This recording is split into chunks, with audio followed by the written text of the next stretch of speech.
Hey there, I'm Shakisha Johnson, and I really want to tell you something that I believe is going to change the way you set goals and change the way you live your life. If you're going to live an empowered life, you are going to have to learn to be an advocate for the version of you that God has called you to be. Okay? And I mean that sincerely and I mean that wholeheartedly. Let's look at what being an advocate means. So to advocate for someone or something is to support or argue for a cause or a policy, to plead in favor of something. When you think about who it is that God has called you to be, the gifts, the talents, the proclivities, all of these wonderful things that God has placed on the inside of you, where in His Word, He says that this treasure He has hid in earthen vessels. That's you, babe. You're the earthen vessel that He's talking about.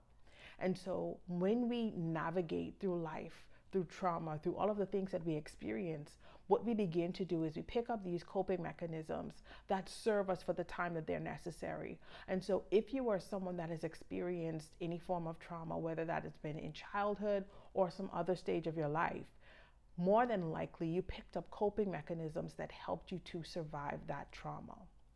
The thing is, as God moves you closer and closer to where it is that He wants you to be, and when you want to get into a place of alignment, it often requires us shedding what has become comfortable so that we can begin to put on what is going to be profitable. And when we look at the distance between where we've been and where we want to be, a very large part of that is advocacy.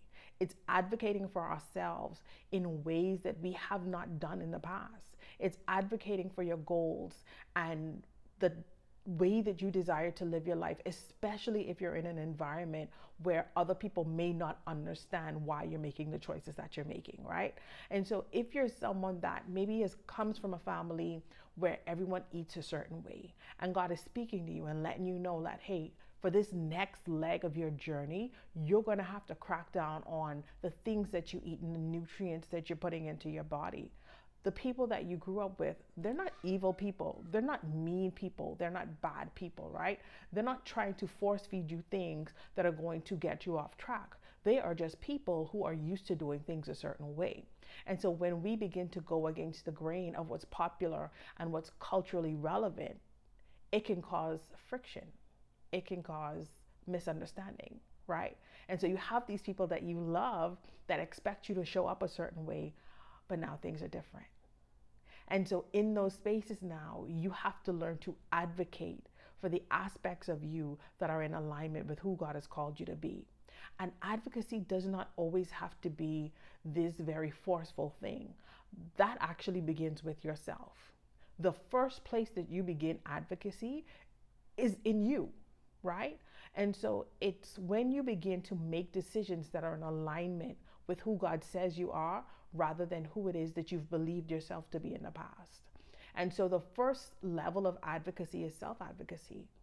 It's you choosing to do the thing that's going to get you closer to alignment with God's version of you than what it is that you've been comfortable with. And the greatest enemy to the version of you that God has called you to be is your comfort. Because a lot of what we've picked up, a lot of what's been comfortable, serve the version of us that probably no longer exists, right? You don't have the same appetite. You don't have the same lifestyle. You don't have the same responsibilities. A lot has changed in the last 3 years, 3 months, 3 decades. And so the things that may have worked for you at some other point in your life just may not work now. And that's okay. Growth and change are going to be integral no matter what journey you find yourself on. And so when we talk about advocacy, there are some things that I want to encourage you to do when you are on a journey, especially when you feel like you're the person that God has called to go against the grain, or the person that God may be calling to even advocate for others. How are you going to stand up for the gospel of Jesus Christ if you can't even tell the lady at Wendy's that she got your order wrong, right? How are you going to advocate for people that are facing oppression and you can't even tell your boss that they got your timesheet wrong? learning to advocate, learning to speak up when injustices are happening. It doesn't begin on platforms and in government buildings. It begins in yourself. It begins with a level of conviction that moves you to action. It begins with a level of conviction that is so ignited by the passion that God placed on the inside of you. This burning to be in alignment with God's version of you that forces you into action. It's a level of momentum, right? That comes with wanting to be in alignment with God's version of you. And when you decide that, hey, I'm going to show up fully as the person that God has called me to be, there will be obstacles. I promise. I promise. It comes with the territory. There's no way around it. There are going to be obstacles. There are going to be people that don't understand. There are going to be people that, may misinterpret your new course of action. There may be people that are hurt by the decisions that you're making, even if those decisions, may not be something that is directly harmful to anybody, right? Because something as simple as you changing the way you eat, it may mean that the dish that your grandmother usually makes when you come to town is something that you're no longer eating, right? You're not actively hurting anybody, but that does not mean that there's not going to be a level of impact. That does not mean that there are not going to be people that are impacted by your decisions. And you have to get okay with that. You have to be comfortable with the discomfort that walking in alignment with who God has called you to be is going to cause, because it's going to happen. And so I want to encourage you that wherever you find yourself on your journey to purpose, to fulfillment, to walking in divine alignment to what it is that God has called you to do and be, and how it is that He has called you to live your life, I want to encourage you that advocacy begins with me.